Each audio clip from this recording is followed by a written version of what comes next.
గోవిందాయ నమః. జూలై 29 ఆషాఢ శుద్ధ పూర్ణిమ, అంటే వ్యాస పూర్ణిమ పర్వదినం.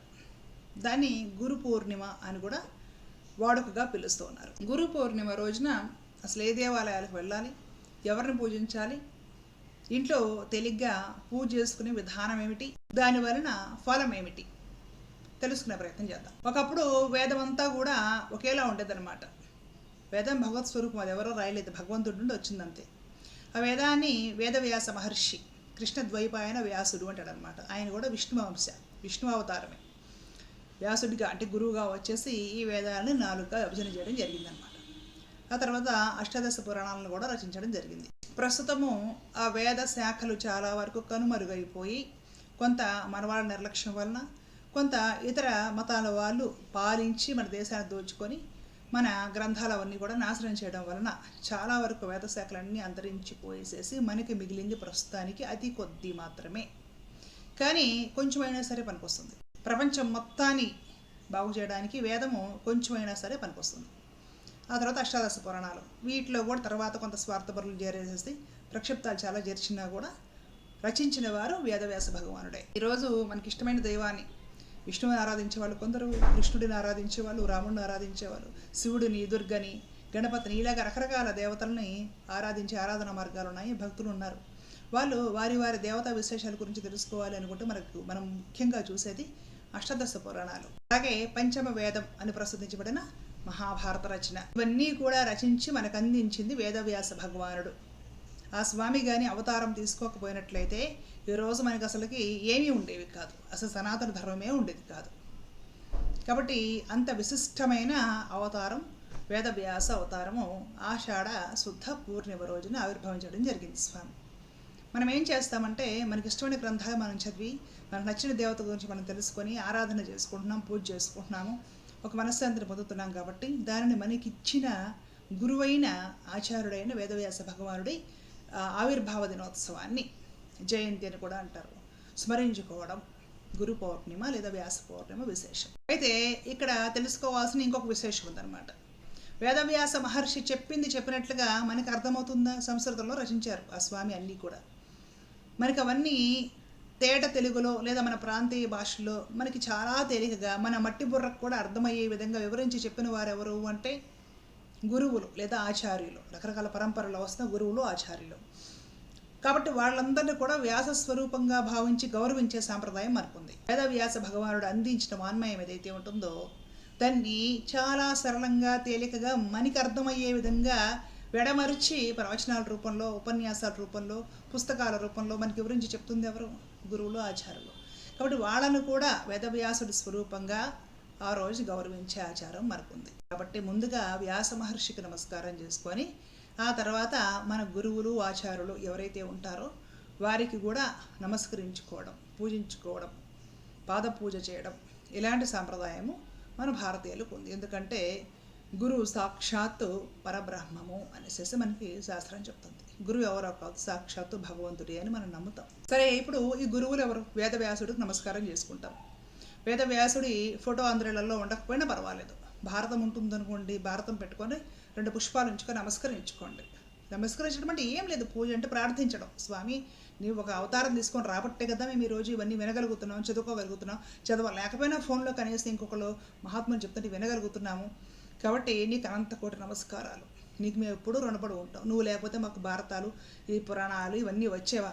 ఇంతమంది దేవీ దేవతల విశేషం గురించి తెలిసేదా అని ఆ స్వామిని స్మరించుకొని మనస్ఫూర్తిగా నమస్కరించుకోవడమే పూజ అంటే. అంతకు మించి ఏం లేదు. ఇంకా పూజకు ఒక పెద్ద లిస్టు. నా చిన్నప్పుడు ఈ ఎస్టీడీ బూత్లు అని ఉండేవి స్కూల్కి వెళ్ళే రోజుల్లో. ఇప్పుడు తీస్తారులేండి స్మార్ట్ ఫోన్లు వచ్చాక. ఆ ఎస్టీడీ బూత్కి బిల్లు ఇలా చుట్టుంటుంది అనమాట, ఇట్లా తీస్తూ ఉంటే వచ్చేదనమాట. ఇప్పటికీ సూపర్ బజార్లో బిల్లు రోల్ ఉంటుంది చూసారా? ఆ రోల్ అంత లిస్ట్ ఉంటుందండి, పూజకి లిస్టు. మరి అన్నీ ఏం రాస్తారో మరి. నేను కూడా సాంప్రదాయ వైష్ణవం ఫాలో అయ్యే ఇంట్లో పుట్టాను, నాకైతే ఇప్పటికీ తెలియదు.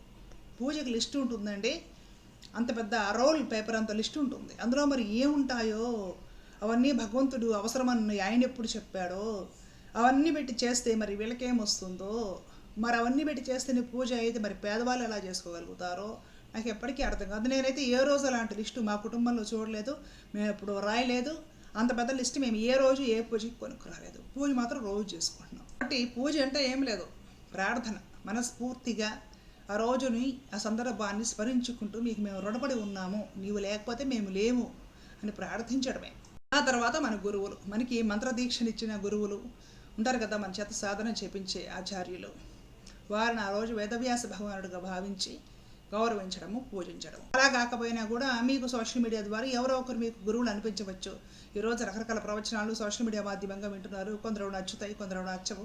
నచ్చిన వాళ్ళు గురువులా భావిస్తారు. ఆ విధంగా కూడా ఎవరైనా కూడా మీ మనసుకు కరెక్టే గురువు అనిపించిన వాళ్ళకి మీరు మనస్ఫూర్తిగా దగ్గరుంటే వెళ్ళి దర్శించి నమస్కరించవచ్చు. దగ్గర లేకపోయినా కూడా మానసికంగా నమస్కరించుకోవచ్చు. ఆ తరువాత మనకి గురువులు అంటే కొన్ని అనుభవాలు కూడా గురువులే, ప్రకృతి కూడా గురువే. జీవితంలో ఎన్నో ఎత్తుబల్లాలను చూసి వాటి నుండి పాఠాలు నేర్చుకున్నామండి. ఒకప్పుడు సైకిల్ తొక్కే రోజులో ఒక దెబ్బ తగిలిందంటే సైకిల్ ఎంత జాగ్రత్తగా నడపాలో, ఆ తర్వాత బైకులు ఎలా జాగ్రత్తగా నడపాలో, కార్లు ఎలా జాగ్రత్తగా నడపాలో ఆ దెబ్బ మనకి నేర్పిందంటే ఆ గాయం కూడా ఒక గురువే. తెలుసో తెలియకో నమ్మి మోసపోయి, డబ్బు మోసపోయి, పెట్టుబడులు పెట్టి ఒక దెబ్బ తిన్నాము అంటే తర్వాత జాగ్రత్త పడ్డామంటే ఒకప్పుడు దెబ్బ తిన్నా చూసారో అనుభవం గురువే. అంటే ఈ అనుభవాలన్నీ కూడా మనకి ఈ జీవితము అనే రణరంగంలో పాఠాలు నేర్పుతున్నాయి. ఇక ముందు బాణాలు తగిలించుకోకు అనేసి నేర్పుతున్నాయి. అర్థం చేసుకోండి, ప్రకృతి ఏ విధంగా తాను సైలెంట్గా ఉంటూ మనకి పాఠం నేర్పుతుందో చూడండి. చెట్ల నుండి, పుట్ల నుండి, కొండల నుండి, కోణల నుండి, గుట్ల నుండి, చెరువుల నుండి, నదుల నుండి, అన్నిటి నుండి మనం పాఠాలు నేర్చుకుంటాం. కాబట్టి ప్రకృతి మొత్తం కూడా, సర్వచరాచర జగత్తి కూడా మనకి గురువే. కాబట్టి ఎవరి దగ్గరుండైనా సరే మీరు ఒక మంచి నేర్చుకుంటే, మీరు కొన్ని విలువలు నేర్చుకుంటే, కొన్ని పద్ధతులు నేర్చుకుంటే, కొన్ని బలహీనతలను అధిగమించి బాగుపడటం అనేది జరిగితే మీకు ఆ ప్రేరణ ఇచ్చిన వాళ్ళు గురువే అవుతారు. గుర్తుపెట్టుకోండి, వాళ్ళు ఎవరైనా సరే మీకు ఒక ప్రేరణ కలిగిస్తే జీవితంలో మీరు బాగుపడటానికి, మీ బలహీనతలు నుండి విముక్తి పొంది ఆత్మబలం చేకూరడానికి, కొన్ని నైతిక విలువలు పెంపొందించుకోవడానికి మీకు ప్రేరణ కలిగించిన వాళ్ళందరూ కూడా మీకు గురువులే. వాళ్ళని మీరు మనస్ఫూర్తిగా గురు పౌర్ణమి రోజున నమస్కరించుకోవచ్చు. ఆ తర్వాత ఎంతటి ఆధ్యాత్మిక విద్య ఉన్నా సరే మనకు అన్నం పెడుతుందో ఆలోచించండి.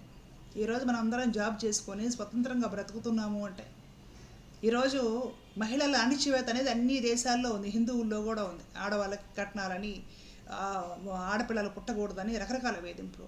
ఇవాళ ఆడపిల్లలు కూడా చదువుకొని వాళ్ళ కళ్ళ మీద వాళ్ళు నిలబడి ఉద్యోగాలు చేసుకుంటూ చేతిలో స్వతంత్రంగా డబ్బులు పెట్టుకొని వాళ్ళ దగ్గర చేయి చాపించకుండా ప్రశాంతంగా బ్రతుకుతూ ఉన్నారు అంటే కారణం ఏంటండి?